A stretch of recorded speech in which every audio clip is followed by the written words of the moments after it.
Ahí está, 16 en punto. Bueno, vayan contando como siempre dónde se conectan. Estábamos repasando en la parte previa. Lucas y Lana, estábamos repasando en la parte previa de dónde se conectaba cada uno. Y hacíamos memoria que tenemos gente del Instituto de Derecho del Trabajo de San Martín, del Instituto de Derecho del Trabajo de Morón, del Instituto de Derecho del Trabajo de San Isidro está el doctor Formaro y la doctora Marina Giordano. Del Colegio de San Martín está el doctor Gustavo Velezquez Sáenz, la doctora Andrea Sosa, ya la nombré. Ahí está la doctora Pendito, el doctor Calvo Suárez. Hoy tenemos tantas cosas para decir que tengo que arrancar ya mismo. Como decía recién en la previa, primero que nada, este agradecimiento, discúlpeme, pero es interno, pero ustedes lo tienen que saber, es para todo el equipo que está conmigo en este asunto, toda la comisión directiva de abogados del Fuero, el equipo de community manager de AFTE, que está Walter Preto, está mi hermana que también hace el diseño. Walter Preto se dedica mucho a la producción de contenidos. Especialmente también quiero agradecer a la doctora Patricia Trota, a la doctora Clarisa de Arce, al doctor Diego Calvo Suárez y a la doctora Andrea Sosa. Ahí está el doctor Fernando Cantini, debe estar desde Trenquelauquen o desde Pilar. Qué grande. Bien, novedades. Les cuento mientras vayan diciendo de dónde son. Estamos procesando la encuesta que hicimos sobre los juzgados que habilitan feria y cuáles no. O sea, cuestiones dentro de la feria. Hicimos todo un cuadro de casi todos los juzgados. Nos falta el 33, el 34, el 42 y alguno más. Así que Walter, si querés poner qué juzgados faltan, andá diciéndolo para que la gente colabore. Va a ser publicado esto en afte.com.ar. Pónganse la página como favoritos, afte.com.ar. Esta es una iniciativa de la asociada Melanie Altamirano, en la que el grupo AFTE pudo colaborar. Como siempre, nosotros en las iniciativas de nuestros asociados las acompañamos 100%. Vamos a felicitar al doctor Esteban de Albuquerque y al doctor Ojeda porque en sus canales de YouTube llegaron a los 1000 suscriptores. Hay varios videos de temática laboral, inscríbanse. Son gente, bueno, el doctor Ojeda habló con nosotros la semana pasada, fue un éxito. El doctor Albuquerque es un compañero mío de la cátedra, joven, un muchacho joven puedo decir. Ya vamos a hacer un video con él, Esteban, así que lo digo en vivo, para comprometernos ambos a hacer algún video, alguna producción sobre derecho del trabajo, por supuesto. Suscríbanse a nuestro canal de YouTube, que hay un montón de cosas. De hecho, ayer, algo muy interesante, hicimos nuestro primer Zoom Pro, porque pagamos la versión Pro ahora, y tenemos el Zoom Pro sin límite de tiempo. Tuvimos un encuentro sobre firma digital con el doctor Ariel Ajinsky, y lo vamos a subir al canal de YouTube también. Está muy bueno, obviamente está bueno que todos lo puedan ver después, pero también está bueno que los asociados se metan en el momento, porque ahí pueden interactuar y hacer preguntas. Así que muy interesante las herramientas que aprendimos todos ayer. También les decimos que a cualquier miembro del grupo o asociado de abogados del Fuero quiere presentar algún trabajo que haya hecho sobre derecho laboral, las plataformas están a disposición. Escriban a info@abogadosdelfuero.org. Ahí, bueno, ahí está la doctora Clarisa de Arce, no sé si escuchó el agradecimiento que le hice, pero lo puede ver después grabado. Otra cosa que vamos a hacer en los próximos días es presentar una nota a la Cámara para que se actualicen los boletines temáticos. Es una herramienta de trabajo importante para nosotros, que de hecho la hemos subido a nuestro sitio. Y también necesitamos que haya criterios de los nuevos camaristas, porque hay muchos que se han jubilado. Entonces está bueno tener los criterios de los nuevos camaristas. Los que me preguntaban por quién nos hace el diseño gráfico es mi hermana. En Instagram la cuenta es @, yo lo voy a escribir acá. A ver si lo puedo escribir. @delfin.estudio. Y el mail es delfina.altieri@gmail.com. 20% de descuento para los asociados en cuestiones de diseño gráfico y demás, que es a lo que ella se dedica. Esto lo voy a poner también en Instagram. Ahora. A ver si puedo entrar al vivo del Instagram. Ahí está. ¿Quién más está ahí? Hernán Miranda, Marisol Francese, Fermina Ascarate. ¿Quién más está ahí? Ahí está. Ahí le estoy sacando Hernán Miranda. Ahí está sacando el audio, son 4 y 5. ¿Qué más? Asóciense a Abogado del Fuero. Es gratuito, ¿bien? Estamos trabajando en más presentaciones, no solo para hacerlas ante la Cámara del Trabajo, el Consejo de la Magistratura, la Corte, sino también en la SRT, el BCRA, el ANSES, el Servicio de Salud, Superintendencia de Servicios de Salud de la Nación, Ministerio de Trabajo, SECLO, Colegio de Abogados, Universidad del Centro de Formación, entre otros organismos con los cuales interactuamos laboralmente. Hagan la siguiente reflexión. Entren a nuestro sitio web y vean todas las presentaciones que hicimos durante este año y entren al del Colegio de Abogados de la Capital Federal y vean qué hicieron y comparen. Saquen sus propias conclusiones. Bárbaro, hay Ceci Barreneche, Rocío Soledad. Y ahora, estos 5 minutos antes de que entre el doctor Gabriel Gómez, vamos a hacer la editorial del día de la fecha, que tiene que ver con el día 7 de julio, el Día del Abogado Laboralista, del cual ya hablamos, por supuesto, la semana pasada. Pero fíjense una cosa, yo recorrí el sitio web del Colegio Público, el Twitter del Colegio Público, el Twitter de Jorge Rizzo, que maneja el del Colegio Público, porque lo retuitean todo el tiempo, no sé por qué, porque es una persona y no es el colegio, no sé por qué lo retuitean, y el Twitter de Gente Derecho. En ninguno de esos 4 lugares hubo una sola mención del Día del Abogado Laboralista. Esto no es casualidad. No existimos para Jorge Rizzo, para Gente Derecho o para el Colegio Público, que es de todos los abogados. Es el Día del Abogado Laboralista por ley nacional y ninguno de estos sujetos o entidades hizo una mera conmemoración. No es casualidad que durante 4 meses, estando la justicia cerrada, recién después de 3 meses, Rizzo se acordó que no lo iba a votar nadie y empezó a criticar.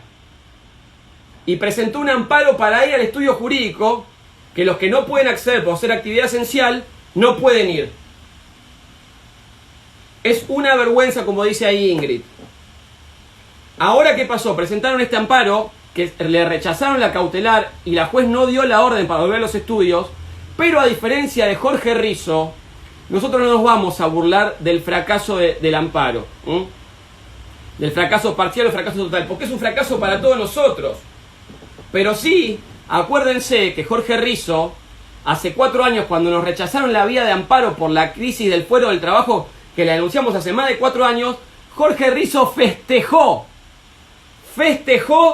que nos rechazaron el amparo donde pedíamos mejores condiciones de trabajo, conectividad, presupuesto, limpieza. Todo lo que nosotros pedíamos si hubiese salido, hoy no hubiésemos tenido la justicia parada 4 años. Jorge Rizzo festejó. Y tengo los tweets guardados de su festejo. Entonces fíjense la diferencia entre ellos y nosotros. Nosotros no vamos a festejar el fracaso de ese amparo, que la juez tendría que haber dicho, ya mismo pueden abrir los estudios jurídicos. No, le dio 10 días hábiles al gobierno de la ciudad, rechazó la cautelar y le dijo 10 días hábiles para que se expida. Ya van a levantar la cuarentena para cuando se expida. Es realmente una vergüenza que no se haya conmemorado el Día del Abogado Laboralista en el Colegio Público, al margen de la agrupación de Jorge Rizzo, que es anti-abogado laboralista, ya está comprobadísimo. Él es el mismo colegio que se cayó cuando pusieron abogados gratis en las comisiones médicas. ¿Bien? Y ahora, encima, lamentablemente, un amparo que fracasó, que nosotros no festejamos el fracaso del amparo, porque nos afecta directamente a todos. Distinto de lo que hizo Jorge Rizzo, que cuando entonces no le importan, nunca le importaron ni los justiciables, ni los judiciales que lo estaban apoyando, ni mucho menos los abogados laboralistas. Lo único que le importa es su proyecto propio político, que es él solo y siendo oficialista siempre. Porque fíjense que antes era de Cambiemos, hay una diputada que fue por Cambiemos que era de Gente de Derecho, después esta misma diputada fue electa para el Consejo de la Magistratura Ciudad, y ahora dejó de ser Cambiemos para ser oficialista y anti-Macri, haciendo un pacto con la gente del oficialismo. Yo no sé sinceramente si baja algún tipo de línea del Partido Justicialista diciendo que lo voten a Rizzo, si los compañeros del Partido Justicialista lo van a votar a un tipo que hasta hace 10 minutos era Macri. Por eso nosotros nos mantenemos al margen y lo único que nos importa es la abogacía, ¿bien? El ejercicio digno profesional. Nosotros Somos una agrupación independiente de abogados que defendemos el ejercicio digno profesional. Y no tenemos ataduras con nadie, más que con nosotros mismos. Bien. Luego de esto, siendo las 4:10 de la tarde, le vamos a dar la bienvenida al doctor Gabriel Gómez, que lo vamos a presentar formalmente ahora cuando esté al aire. A ver si lo encuentro. Gabriel. Perfecto.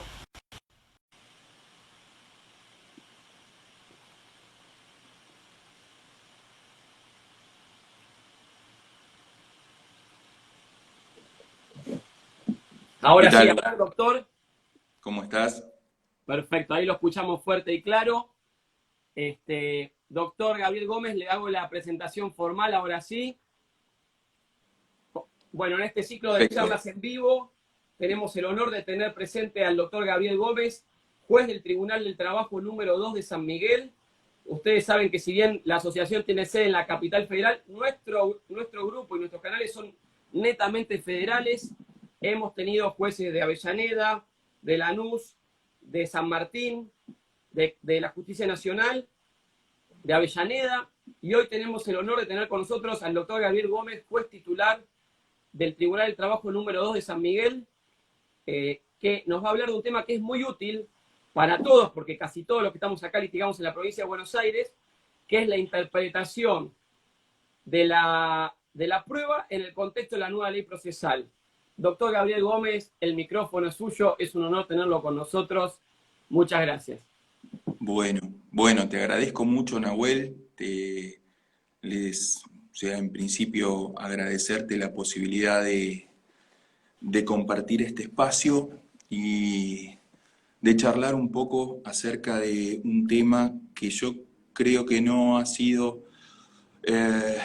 suficientemente tratado o abordado por los filósofos del derecho, por los teóricos del derecho, y por un tema que, como bien decís, tanto abogados como jueces todos los días tenemos una práctica cotidiana del tema de la prueba, ¿no? En este sentido, recordar cuántas materias respecto de prueba judicial tuvimos en la universidad. Ni siquiera por ahí en las partes de práctica se enseñó a probar. ¿Cuántas maestrías hay de por ahí derecho civil, derecho penal, derecho laboral, y cuántas acerca del derecho probatorio, ¿no? Existen maestrías acerca de derecho procesal, pero más que nada tratan la temática de, bueno, existen estos medios de prueba, podemos ofrecerlos en tal oportunidad, se ofrecen de esta manera, y bueno, pero en realidad acerca de la actividad probatoria hay muy poco.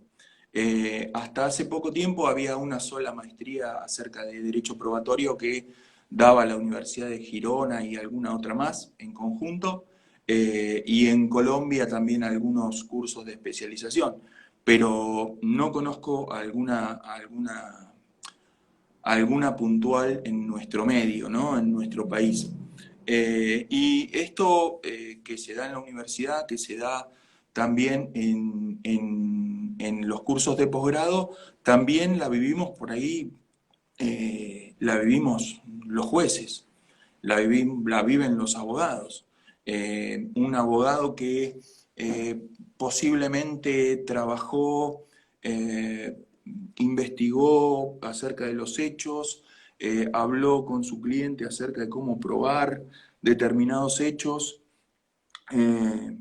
y luego cuando vino al tribunal o hizo la audiencia de vista de causa, resulta que el juez le dijo, mire, con lo que dijo, dice, pero ¿por qué no le creyó a una parte y le creyó a la otra? ¿Por qué no creyó a este testigo y sí le creyó a este otro? ¿Sí? ¿Cómo valoró esa prueba? ¿Cómo resulta que todo este esfuerzo que yo hice en el momento de la valoración de la prueba es en donde se, se, se juega todo el trabajo del abogado en el expediente, ¿verdad? Entonces es un momento muy importante, es una actividad muy importante y en general no hay demasiada, no se han ocupado, no nos hemos ocupado tampoco de esto, ¿sí? Se hacen consideraciones de derechos, se hacen de toda naturaleza, pero del punto de vista probatorio hay poco. Entonces, bueno, la idea era hablar un poco de prueba, porque se cambia el sistema en la ley de procedimiento de la provincia de Buenos Aires, se cambia la estructura, ¿sí? Y se cambia el sistema de valoración. Pero a mí me gustaría hablar un poco o dar algún detalle antes o dar algún marco respecto de lo que es la valoración de la prueba y en sí misma, ¿no? Esto más allá de cuál sea el fuero en el que uno trabaje, y también un poco cómo han sido los antecedentes y para poner un poco en contexto, en contexto el tema de la valoración de la prueba, creo que es necesario hasta situarnos un poco antes en cuál es la finalidad de la prueba y hasta cuál es la finalidad del procedimiento mismo, porque va a depender del sistema en el que nosotros nos encontremos, del sistema tanto de valoración como del sistema jurídico, ¿sí? Nosotros tenemos el sistema adversarial, el sistema que también, no sé si para nuestra materia, pero en Argentina se está implementando el juicio por jurados, se está implementando la oralidad, se está implementando con mucha mayor fuerza la inmediación, la oralidad, incluso en sede penal los juicios por jurados están, y es un modelo totalmente distinto al nuestro. Y entonces en el modelo adversarial, el modelo norteamericano, el modelo ese tan famoso de la audiencia que nosotros conocemos, que muchas veces se da en la provincia de Buenos Aires, en la audiencia de vista de causa, es un modelo parecido, ¿sí? Sí. Solamente que no es el jurado quien decide, sino que somos los jueces en las cuestiones de hecho. Pero hay una fuerte presencia de la inmediación con la prueba. Y en ese modelo adversarial norteamericano, ¿cuál es la función de la prueba? Y convencer al jurado, ¿sí? Sí. Es un modelo que tiene unas reminiscencias a los modelos antiguos en donde quien ganaba la contienda, o sea, en los tiempos más antiguos, ¿no? Se definía con que, bueno, venía el sacerdote, bendecía las armas, se producía el duelo y el que ganaba era la parte que tenía razón. Bueno, en este modelo adversarial es una competencia deportiva. Digamos, hay un ganador y un vencedor y lo que interesa es resolver el conflicto que tienen esas dos partes. En nuestro sistema, en cambio, sí interesa resolver el conflicto, sí es vital resolver un conflicto, pero debe hacerse mediante una resolución justa. Entonces, mientras el contenido de la decisión no importa en aquel sistema, es trascendental en el nuestro. El contenido de la decisión tiene que ser una decisión justa. Y desde Kelsen para acá, la aplicación de las normas es una aplicación que se hace condicionada a que se cumplan determinadas circunstancias de hecho. Entonces, la norma dice, bueno, si se da A y B, entonces C. Le aplica la consecuencia. A partir de ahí, la averiguación de los hechos y que la sentencia se base sobre los hechos verdaderamente acaecidos es fundamental.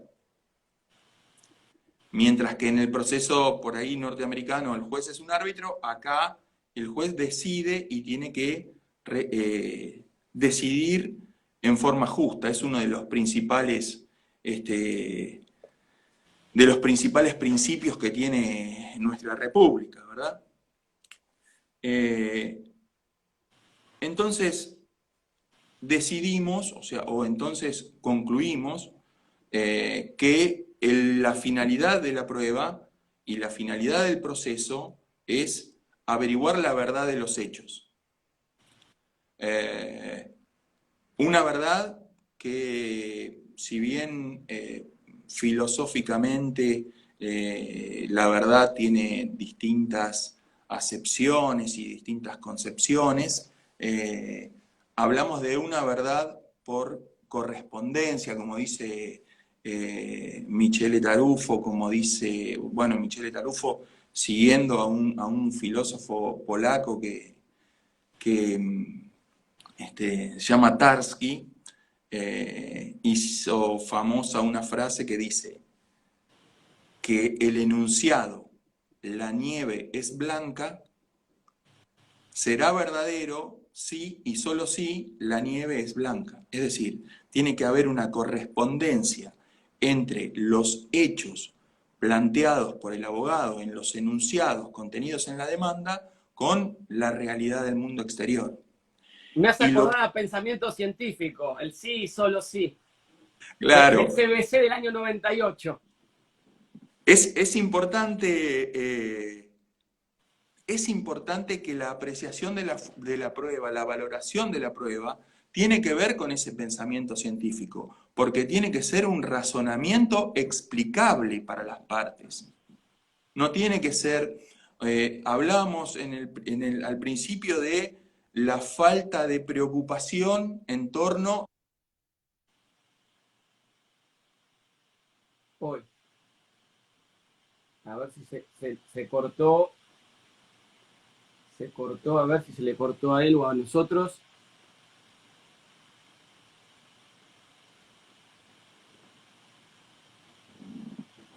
Se le congeló la imagen acá al doctor Gabriel Gómez. Este, o algo así. A ver, sí. A ver, voy a ver si ahora vuelve a entrar. El tema está muy bueno, ¿no? Porque cuando me propuso el tema, el doctor, este, hay algo que era muy cierto, que a nosotros en la carrera no nos hacen tanto hincapié en la importancia de la prueba. ¿Bien? Ahí volvió Gabriel y ahí lo traigo de vuelta al aire. ¿Bien?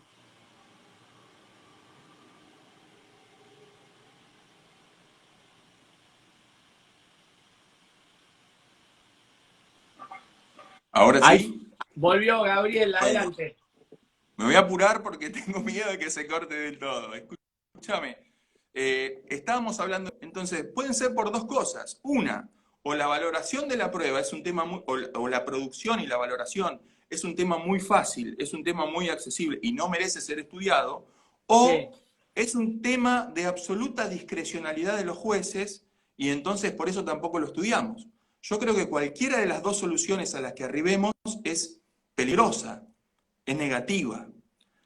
La actividad probatoria es una actividad dificultosa y además, si bien se adoptó el sistema de libre valoración de los jueces, de la libre valoración por los jueces de la prueba, hay que requerir que esa valoración sea debidamente explicada y justificada en la sentencia.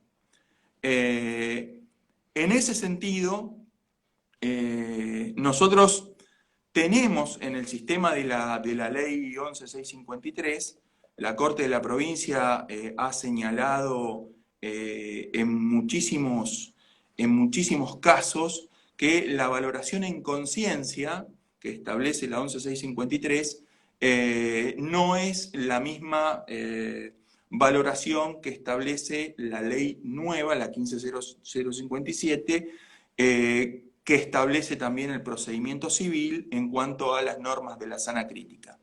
¿Debe responder el procedimiento, la valoración en conciencia a las normas de la lógica? Y obviamente porque no puede haber una actividad jurisdiccional que no responda a las cuestiones de la lógica, ¿verdad? Pero es un sistema que por sus características está más relacionada con una valoración de la prueba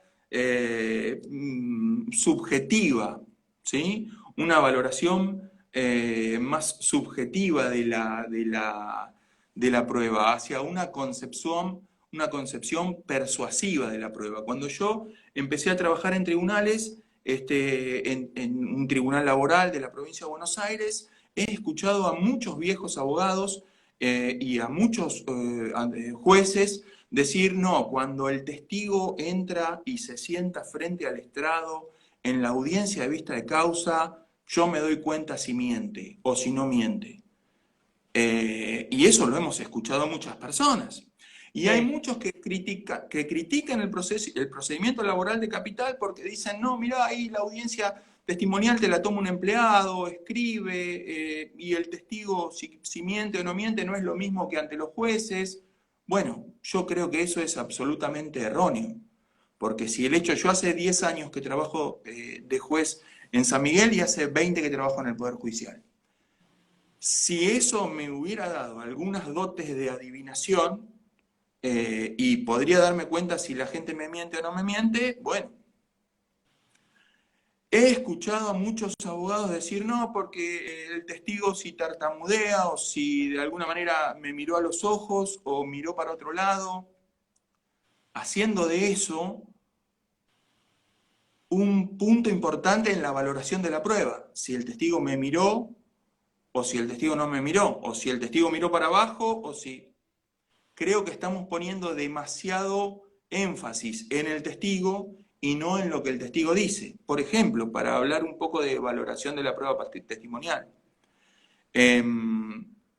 Por eso decía, la concepción persuasiva de la prueba se basa en fundamentalmente que el hecho va a estar probado cuando se persuade al juzgador. ¿Sí? Y a partir de que el hecho probado está aprobado cuando el juez está persuadido de eso, no hay posibilidad de error, porque el hecho probado...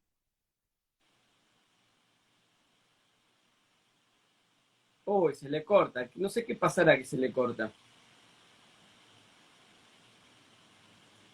Acá lo que vamos a hacer es mirar las... Ahí está.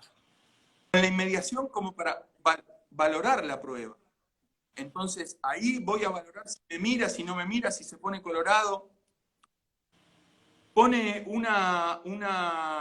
el juez no motiva la sentencia. En las sentencias de la 11653 nosotros decimos con el testimonio de fulano de tal, y muchas, o sea, no está debidamente fundado por qué le creo o por qué no le creo a ese testigo. Que puede ser perito que brinde explicaciones o... Y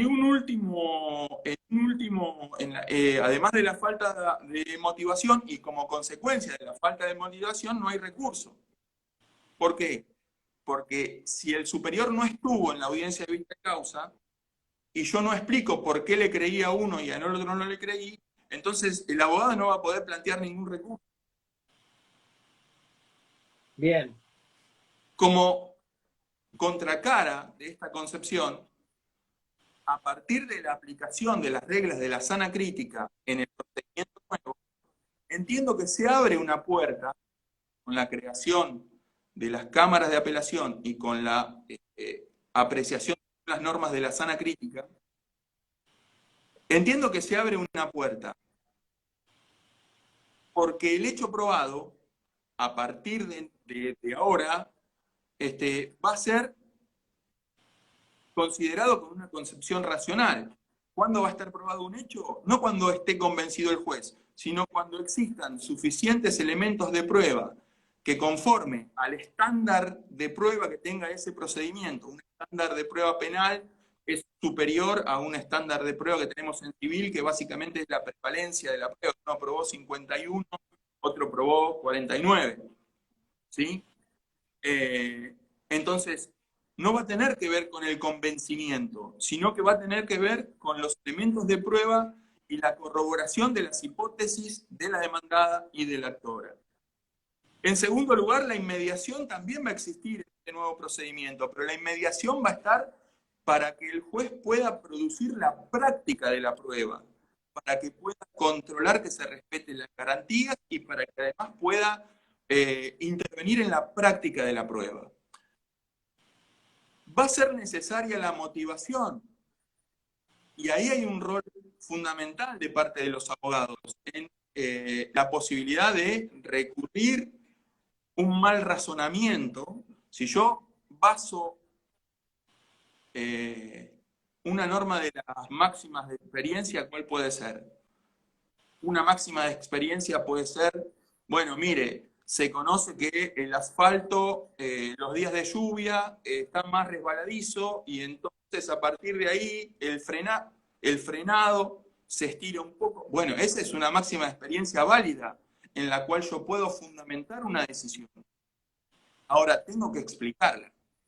No puedo decir, conforme las reglas de la máxima de experiencia, yo decido tal cosa.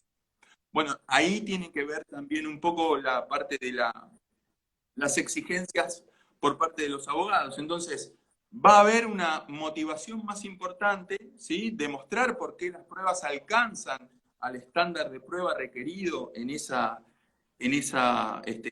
materia, y además abre la puerta para que se puedan recurrir, porque además la audiencia va a estar videograbada y entonces entre la videograbación que va a hacer posible que el superior diga, mire, usted en la sentencia está diciendo que el hombre dijo blanco y en realidad el hombre no dijo blanco, dijo negro. Y en segundo lugar, con esta motivación en la que yo voy a explicar por qué decido de tal manera, por qué le doy valor convictivo superior a un testimonio que a otro, voy a poder justificar por qué estoy apelando a las cuestiones de hecho, que en la actualidad únicamente puede suceder cuando existe un absurdo. ¿Sí?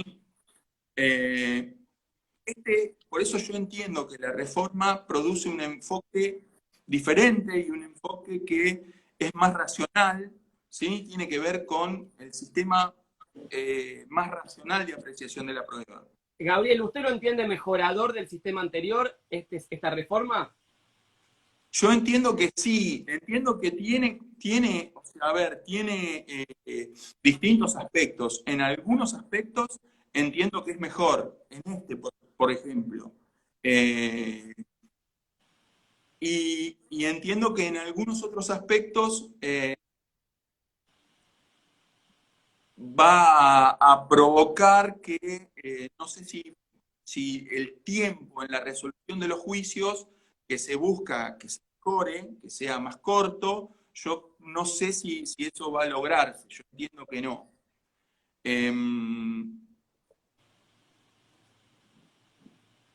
En principio, entonces, históricamente, si el testigo decía la verdad o mentía, le daban un hierro caliente y le decían, mire, si usted dijo la verdad, a pesar de que el hierro está incandescente, usted no se va a quemar porque Dios lo va a proteger y entonces vamos a ver que dijo la verdad. Y de ahí quedó aquella frase que dice todo testigo, porque evidentemente se quemaba. Luego, con la concepción persuasiva, digamos, tampoco me explican a mí, luego el legislador le dijo al juez, bueno, mire, vienen, le dicen lo mismo, entonces usted va a considerar que está aprobado. Ahí me explicaban cómo hacer. Con la concepción persuasiva tampoco, porque me tienen que convencer. Y si yo estoy convencido no hay posibilidad de error, pero tampoco es muy racional. Ustedes tomen en cuenta que en Estados Unidos la vida de una persona se decide por un jurado en forma irracional. El jurado se persuade, pero no motiva su Hay una decisión. película que se llama 12 hombres en pugna que grafica completamente eso. Entonces, la concepción racional de la prueba y la epistemología con Michele Tarufo, con Beltrán Ferrer, con Nieva Fenol, vienen a mejorar un poco esto, el corte, pero tampoco le explican al juez cómo hacer. Tampoco le explican cuándo el testigo miente o cuándo el testigo dice la verdad. Entonces, ¿cómo valoramos nosotros la prueba? Bueno, existe un norteamericano, o sea, que ha inventado el sistema matemático, que es un sistema que además de ser muy difícil el cálculo, para mí es inútil seguir hablando de si yo voy a tener por probado algo según un cálculo matemático probabilístico. poco. Y únicamente a partir de las ciencias entiendo que se puede llegar a valorar la prueba. Entonces, según qué tipo de prueba sean, busco en determinada ciencia a ver qué es lo que me dice y cómo puedo hacer. Puntualmente, la prueba más difícil de valorar es la testimonial, porque está eso que uno no sabe. Un testigo que venga y diga todo perfectamente y que no tenga ninguna contradicción y que se acuerde de todo al detalle, en general tampoco es demasiado fiable. Porque el que diga eso no conoció a un estafador o a un vendedor de autos usados. Con perdón de los vendedores de autos usados. No, vendedores, estafadores de autos usados, vamos a decirlo para decirlo, para no Entonces, meter a todos.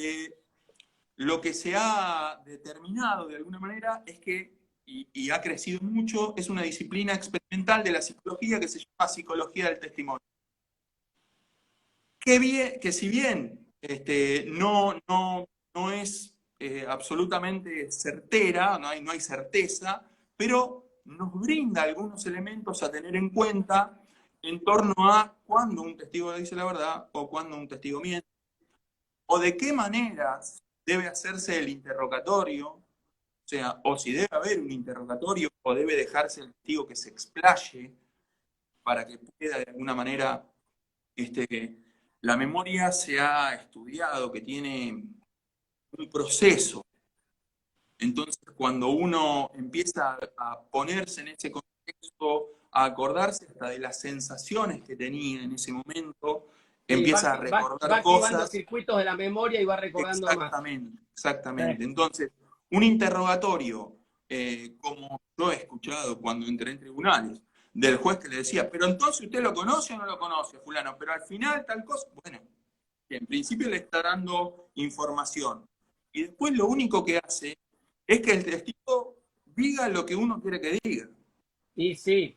Entonces, a partir de la formación, digo yo, a partir de la formación en torno a cómo realizar los interrogatorios, a partir de la formación en torno a cómo se tiene que establecer los criterios y el valor convictivo de las declaraciones, es como que vamos a ir mejorando nuestra actividad como abogados o como jueces. Un poco la charla era esta, en torno a la prueba testimonial, por ejemplo, que es, y para dejar algo claro, algo concreto, algo que podamos aplicar todos los días. Un testigo que en principio pueda contextualizar cómo era el lugar, en qué momento, por qué razón estaba ahí, ¿sí? Que pueda poner en contexto su relato. Un testigo que no sea coherente, que no tenga contradicciones grandes. Alguna contradicción puede tener, porque de hecho puede haberlas, pero pequeñas, no contradicciones con cuestiones importantes del relato, ¿sí? Entonces, que pueda poner en contexto, que no tenga grandes contradicciones en cuanto a lo que está diciendo, que no tenga declaraciones oportunistas, que no diga, no, yo me acuerdo porque yo tengo una memoria bárbara y entonces yo de esto, es una declaración oportunista, me hace dudar respecto a la veracidad de ese testimonio.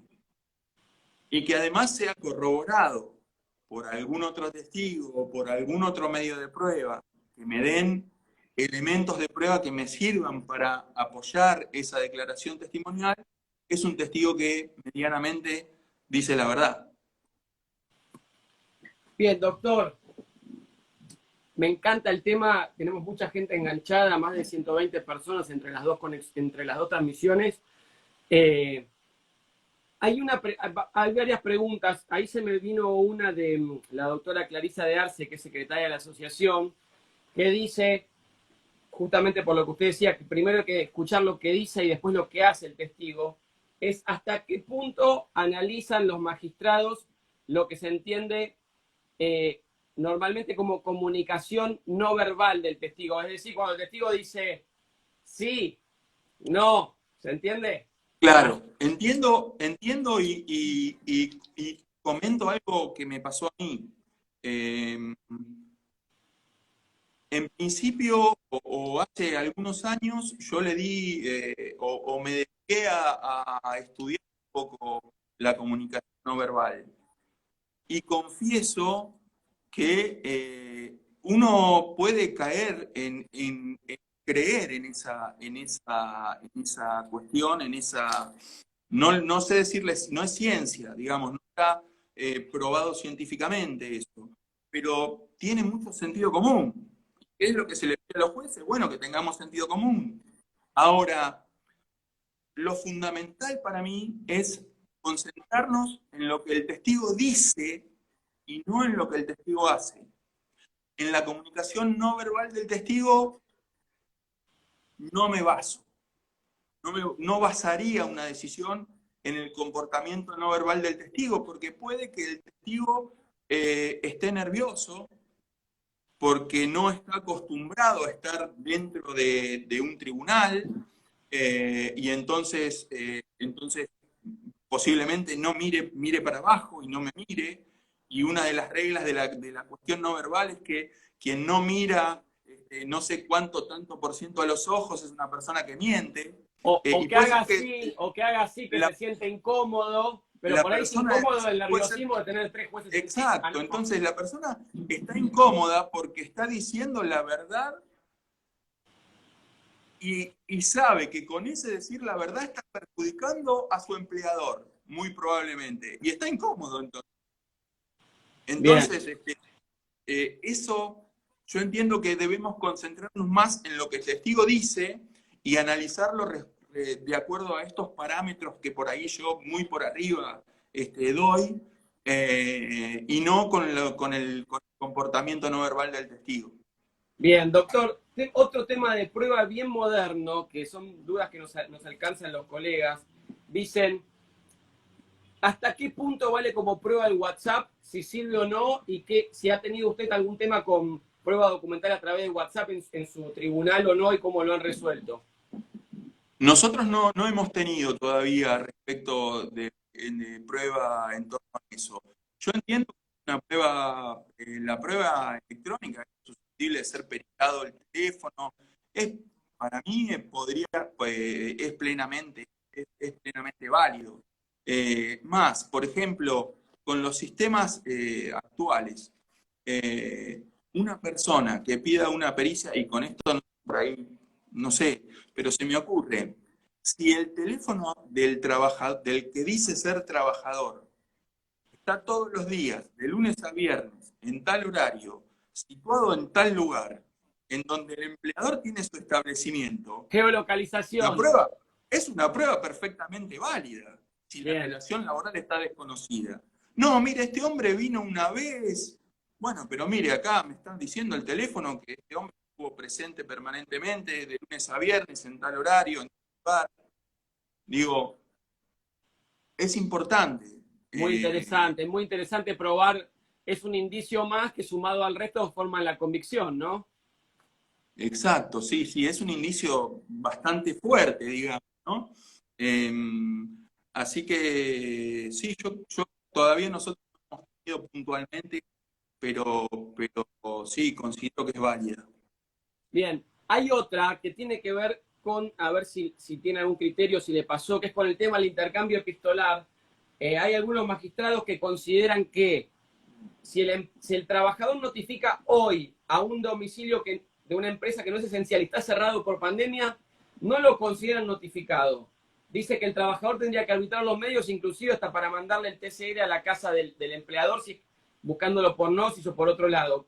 Qué interesante esto, ¿no? Porque lo acaban de plantear, a mí no me pasó. Yo creería que el empleador debería arbitrar los medios para recibir la correspondencia en su sede, pero es mi opinión, por eso le pregunto a usted. Mire, mirá, mire, Sí.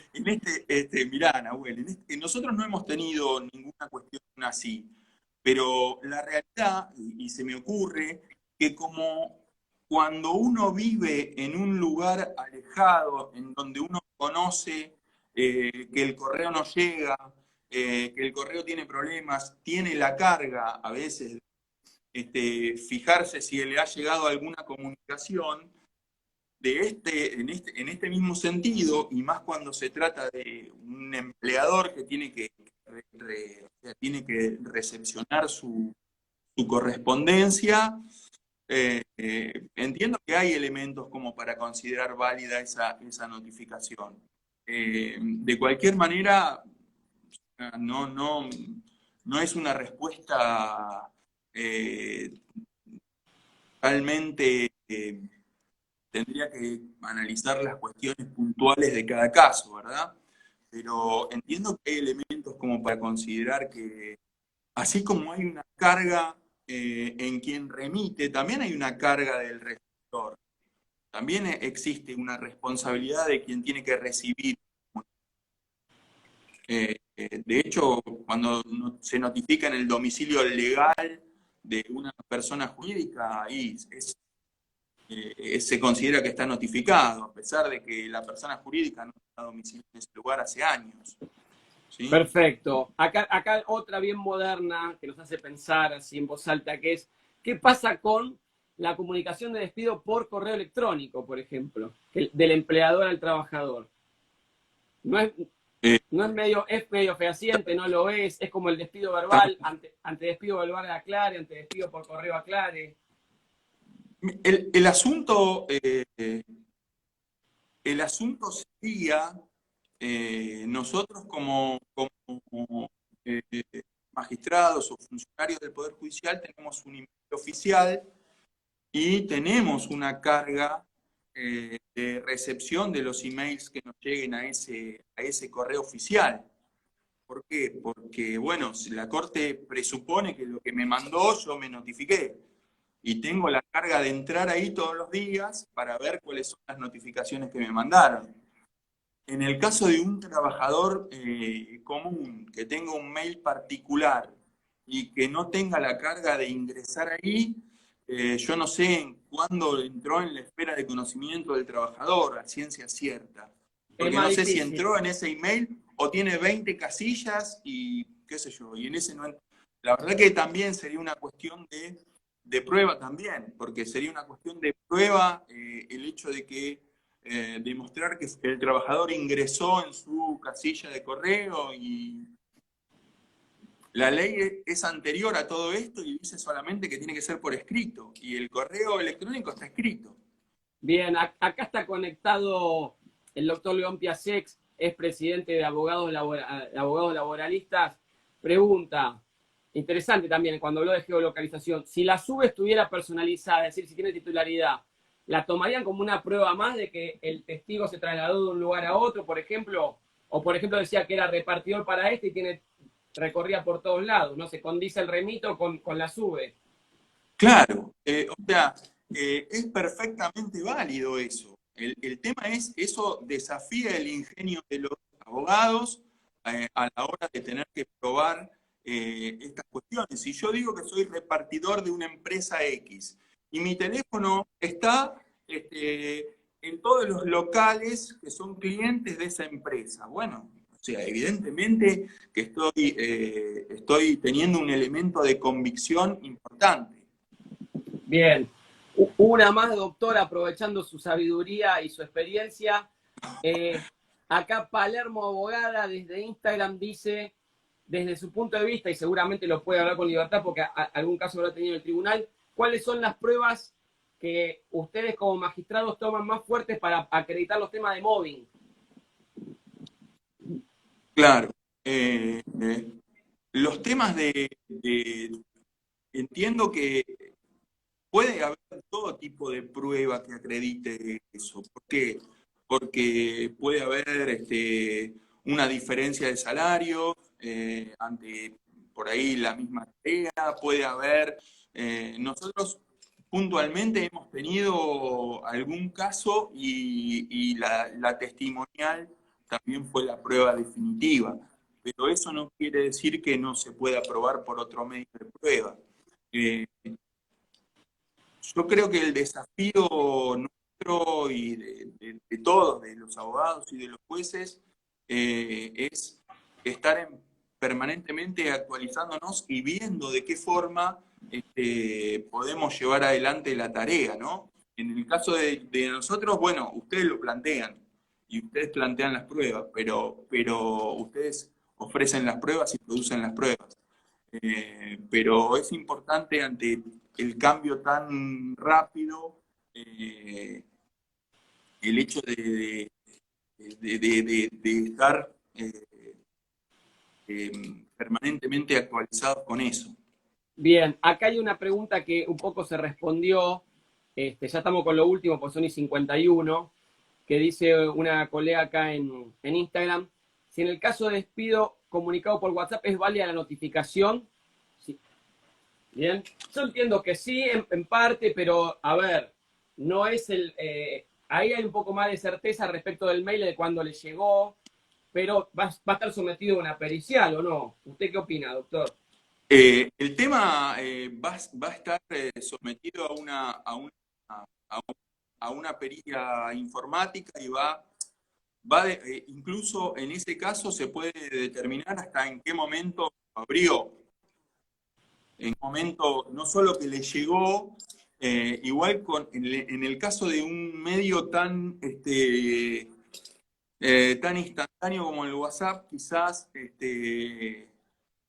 no es como el email que por ahí la persona tiene dos o tres y a uno no entra, o la verdad que pero en el caso del WhatsApp entiendo que si va a surgir de la pericia en qué momento le llegó y en qué momento lo leyó. Después va a ser una cuestión de prueba también por parte del trabajador, quizá que no fue él el que lo abrió. Además, supongamos que no es medio fehaciente y en el medio el trabajador intima por la 24013 y ¿qué pasa? Claro. O Yo sea, no lo recomendaría si te vas a asesorar a un empleador decirle que despida por WhatsApp. no, no, o sea, de ninguna manera. Mire, o sea, si habría que recomendarle algo, eh, no sería eso. Hay, nosotros tuvimos algunos casos ahora con el decreto de la imposibilidad de despedir de algún colega que, viviendo los trabajadores en una localidad distante del estudio donde él hacía las comunicaciones, justo en ese momento lo mandó desde el que le quedaba una cuadra del estudio, de la sucursal esa. Entonces, entre que fue el centro de distribución, después fue al otro de la localidad donde quedaba el domicilio del trabajador, y después se lo llevaron al trabajador, eh, tardó 4 o 5 días, y cuando recepciona, ¿sí? Nosotros sabemos que la comunicación Es se receptiva. vicia, cuando recepciona ya estaba vigente el decreto. Mientras Claro. que cuando lo remitió, tenía varios días durante los cuales si bien considero que es un ilícito, ¿sí? El despido es un ilícito laboral, tolerado, que se fija una indemnización, etcétera, etcétera, pero el despido sin causa, ¿no? Estamos hablando. Sí. eh, Hubiera sido válido porque le hubiera llegado con anterioridad a la vigencia de la imposibilidad de despedir. Bien. Doctor, la verdad que un éxito. Justo ahora nos están llegando un montón de preguntas más porque evidentemente le debe gustar la forma en que usted responde, con claridad y sin eludir el punto, pero el tiempo es tirano y queremos usar los últimos minutos para que usted diga la reflexión final que quiera dar y ya cerrar la transmisión. Así que, doctor Gabriel Gómez, muy agradecido que haya estado aquí con nosotros hoy. Impresionante, más de 100 personas conectadas en todo momento, 120, podemos tener los números exactos, pero tiene el micrófono, doctor Gabriel Gómez, para las últimas palabras. Bueno, no, nada, simplemente agradecerles, agradecer a vos, agradecer que exista por ahí un espacio donde podamos intercambiar opiniones y dialogar con temas que queremos y de los temas que nos interesan. Así que muy agradecido con todos ustedes, con vos y con toda la gente que ha participado. Bueno, doctor, acá ya están pidiendo otra charla. Capaz que la hacemos en modalidad Zoom, que es más interactiva todavía. Lo comprometemos Bueno, al aire. Estamos muy contentos, el público agradece realmente en las dos redes. Después estas charlas, usted sabe que las miran más de 1.500 personas en una semana. Nos ven del Instituto de Derecho del Trabajo de San Martín, de San Isidro, de Morón, de la Avellaneda Lanús, de todos lados. Ahí la doctora Patricia Torre bueno, también saluda. Así que, doctor Gabriel Gómez, juez del Tribunal del Trabajo número 2 de San Miguel, muchas gracias por haber estado hoy en AFTE en vivo con nosotros. un abrazo a todos, muchas gracias. Bien, hasta luego. Ahí lo despedimos al doctor Gabriel Gómez. Quedan los últimos 2 o 3 minutos para hacer el cierre.